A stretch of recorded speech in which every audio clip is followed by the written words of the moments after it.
So chakane gi weche manyien ni pek mar ngima kod osuru modhuro ma oganda jo Kenya choko oyangore ni e chandruok maduong' e chenro mar gero udi ma nengo gi yot.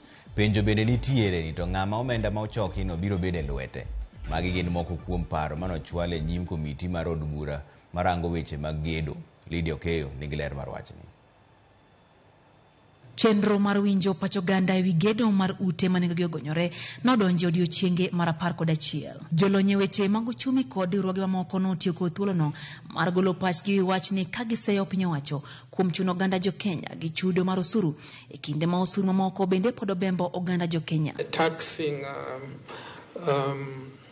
the 1.5 on gross income, which has already been subjected to pay as you earn, is a form of double taxation. Not to mention that the social housing insurance fund is just on the way.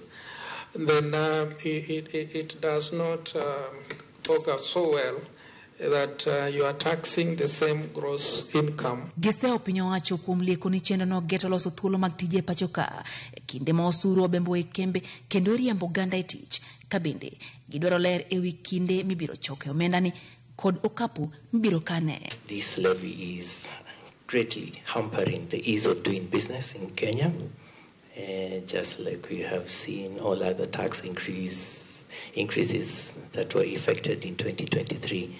It has made Kenya a very difficult environment to operate. So taxes are quickly eroding the income base of Kenya.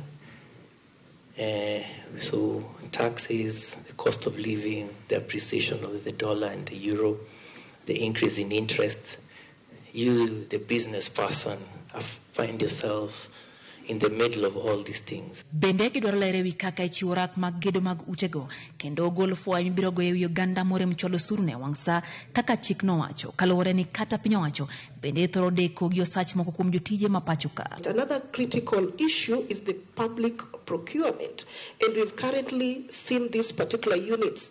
They are being done, they are being implemented across the country, and most of us have not seen the advertisements being made on issues of tenders.